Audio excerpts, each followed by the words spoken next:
This power plant was last fully operational in 2004, then closed in 2009. Today, it was torn down with a loud boom that echoed through this small town.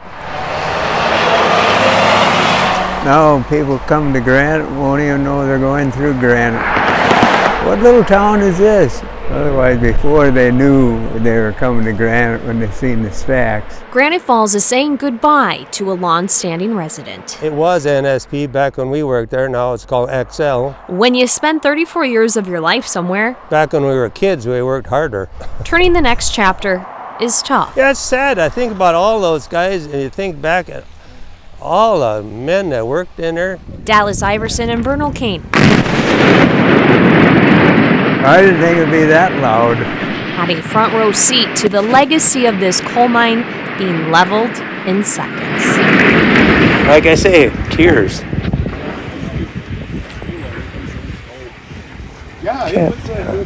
Can't help it. That was their life.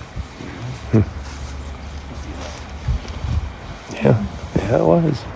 This plant was built in the 20s and began generating in the early 30s. XL is trying to erase their carbon footprint, That was 1991. but Same hard hat. not their memories. Yeah. Energy lines that once fed power out to Sioux Falls and towards Minneapolis now switch towards sustainable resources. They've been staples for decades and generations. So you get the one viewscape that you've seen for 70 plus years, and here we are. It's a totally different look across the river. Traveling down a new road towards clean energy. I guess you gotta go along with the times and see what happens. Dallas and Vernal say farewell to an old friend. Here today, gone tomorrow. Amazing how it all went straight down. All that steel in there. Unbelievable. XL Energy says that it'll start cleanup and recycling efforts on this site immediately, but this process could continue into 2023. In Granite Falls, Morgan Wolf, KARE 11 News.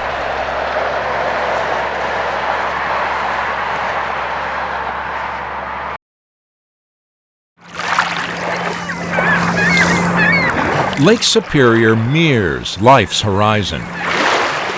It's not always smooth sailing or smooth rowing. Good. All right, let's go. There we go.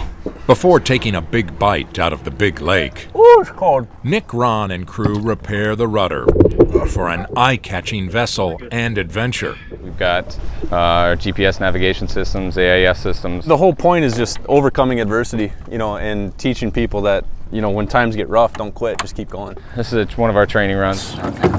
A training run for 4 Air Force veterans from Ron's group, Warriors Next Adventure. We've been doing all of our training on Superior just because the size of the body of water and how big the waves are, it actually counts as ocean rowing training.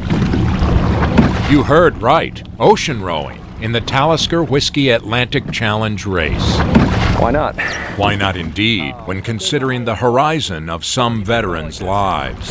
So what we're trying to do is make waves and show other veterans what we can do. So our thing is, after service is over, it doesn't mean the adventure has to be over. But the guys know it can seem that way, and rough seas can follow. You get out and there's little structure, there's little camaraderie. And everybody was on the same mission. Once you're out, that's gone. After 4 deployments and memories from Afghanistan and Iraq, in 2015, Ron found life's bottom attempting suicide. I loaded well over 5,000 rounds of ammunition. That's the only misfire I've ever had. So it's very apparent that it wasn't supposed to go off. All right, 11 seconds. He's been on a mission ever since. Good afternoon and welcome to Veterans Action Report on KGRA Digital Broadcasting. Ron's weekly radio show spreads the word about Warriors Next Adventure. I struggled really poorly with my mental health when I left. Fighting PTSD and offering crisis intervention. Ron's personal phone, a hotline that hasn't lost a soul. When I take a suicide call, I essentially go right back to that day that I attempted suicide and I just talk to myself. I tell them what I wish somebody would have told me. Ron uses adventure like mountain climbing to give veterans purpose, hope, and ultimately life. And now a transatlantic rowing adventure with his military brothers, Buffalo, New York's Chad Miller. It actually brought me back from a dark place, climbing a mountain and helping Nick out and becoming a part of Warrior's Next Adventure. Omaha's Tommy Hester. He's getting all of my tan lines in this shot. Yeah. And Webster, Wisconsin's Will Jansen. You do your business in the bucket and chuck her overboard. Starting in December, no comforts for 50 days or so during the 3,000-mile race. That's nearly 9 times Lake Superior's length. We're trained to act under pressure, and we're trained to push through and overcome adversity, because that's what the military teaches you. Ready? Yep. Go. Carefully orchestrated switches will be part of the 2 hours on, 2 hours off rowing schedule, with bow and stern cubby holes for bunks. Gets a little warm in there. And dehydrated food for fuel. We're gonna bring about, for easy math, 5,000 calories per person per day. Sounds daunting, like life's waves that veterans can encounter. If you knew you could save or inspire one person from committing suicide or being depressed, like what are you willing to do to save them? And this is what we're willing to do. If a guy that lives in Omaha can go row a boat across an ocean, everybody can go row their own personal ocean. The guys intend to set a record, but the east to west trek really chases hope's light, an inspirational horizon for veterans. I told myself the person who could have saved me didn't exist, so I was going to create that person, and now I get to be that person for all my friends. On Lake Superior, Greg Vandegrift for the KARE 11 News Extra.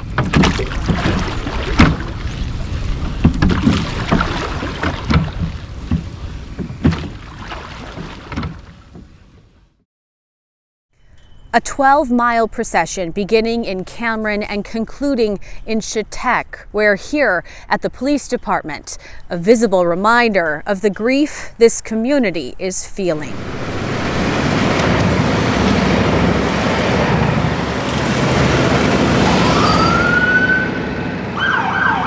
Sirens and sorrow filled the route from Cameron to Chetek. Well, I can still see them coming. From across Wisconsin, Milwaukee, and state lines. Rochester, that's Minnesota. Oh, wow. Law enforcement banded together to say goodbye. Lots. Honoring 2 lives lost and 2 communities left with wounds to heal. Sad that I'm sorry that happened. They sacrificed their lives for us, so this is our little bit that we can do back from them. 23 and 32, yeah. They were still young and had more of their lives. I just keep on thinking these young people, in the prime of their life, are gone. Gone and regarded in reverence. All the bad and icky in the world it's good to see this. It's like there are good people out there and there is hope. In Chetek, Megan Reisted, KARE 11 News.